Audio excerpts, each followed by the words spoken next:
तरुण, good morning, बताइए। बिल्कुल, good morning sir. ये जो खबर है वो ब्रोकर्स के लिए चाहे नेगेटिव होगी, लेकिन निवेशक जो या ट्रेडर्स हैं उनके लिए एक बहुत बड़ी खबर है, क्योंकि अब जिस तरीके से आप मोबाइल पे अपना नंबर चेंज कर सकते हैं, यदि आपकी मोबाइल सर्विस प्रोवाइडर्स है वो आपको अच्छी सर्विस नहीं दे रहा, उसी तरीके से अब निवेशक जो है वो अपने ब्रोकर को भी चेंज कर सकते हैं।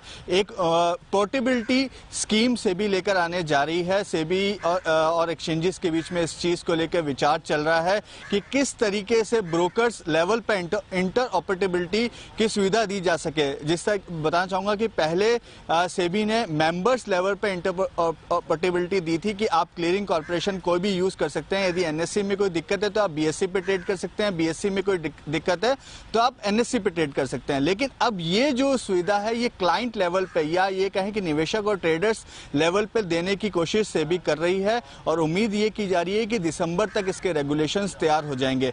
और ये किस तरीके से काम करेगा, यदि अभी क्या होता है, यदि यदि मोतीलाल ओसवाल के यदि क्लाइंट हैं और यदि आपको आनंद राठी में यदि शिफ्ट होना है तो आपको अपने यहाँ पहले मोतीलाल ओसवाल से एनओसी लेना पड़ता है और आपको अपना जो पोजीशन है वो नील करनी पड़ती है। लेकिन इस स्कीम के आने के बाद ये कहें कि ये नए नियम आने के बाद आप अपना मार्जिन सहित आनंद राठी सिक्योरिटीज में शिफ्ट कर सकते हैं। तो ये सुविधा आप दिसंबर के बाद लागू हो पाएगी, इस पे से भी विचार कर रहा है।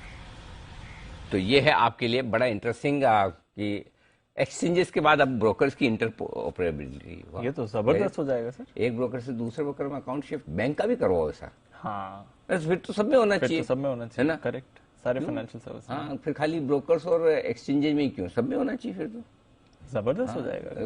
बैंक में भी तो सेम ही चीज है ना फिर तो। करेक्ट, बड़ी इंटरेस्टिंग चीज है। जैन साहब है क्या? जैन साहब की जैन साहब गए? जैन साहब नहीं है, सेठी साहब है। सेठी साहब, विशेष टिप्पणी? नहीं, बिल्कुल अनिल जी, बहुत ही अच्छा कदम है और इन्वेस्टर्स के लिए तो बहुत ही अच्छा है। कई इन्वेस्टर्स, ट्रेडर्स जो कई ब्रोकर से परेशान होते हैं, फिर वो जल्दी से छोड़ नहीं पाते, तो उनके लिए तो एक डेफिनेटली, जैसे हमको मोबाइल में ये फैसिलिटी मिलने के बाद जिंदगी थोड़ी सरल हो गई है, तो वैसे ही मुझे लगता है कि ये डेफिनेटली एक अच्छा कदम है जो निवेशकों को तो सर्टेनली पॉजिटिव रहेगा। बाकी ब्रोकर्स के लिए भी उनको अलर्ट रहना पड़ेगा, अपनी सर्विसेज में सुधार करना पड़ेगा, क्लाइंट्स को ज्यादा नाराज नहीं करे या अच्छी सर्विसेज देवे, तो उनको फिर कोई दिक्कत नहीं है। बाकी it's a right step in the right direction. Okay, तो ये आपके लिए इस वक्त बड़ी इंटरेस्टिंग खबर आती दिख रही है, जिस पर आप ध्यान में रखिएगा। ब्रोकर्स के बीच में भी अकाउंट एक से दूसरे अकाउंट में ये दूसरे ब्रोकर को शिफ्ट करना आसान हो। मतलब बेसिकली ये कि बार बार केवाईसी मत करो, एक बार कर दिया बात खत्म।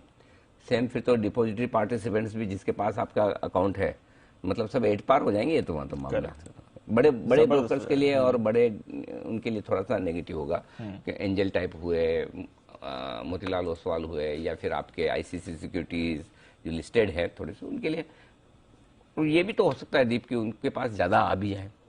जैसे किसी एक दिन कोई ऑनलाइन ब्रोकरेज डाउन हुआ और तुरंत पता चला सब शिफ्ट। हाँ, तो मतलब इंटरेस्टिंग होगा कि इसका क्या इम्पैक्ट होता है, आगे देखना।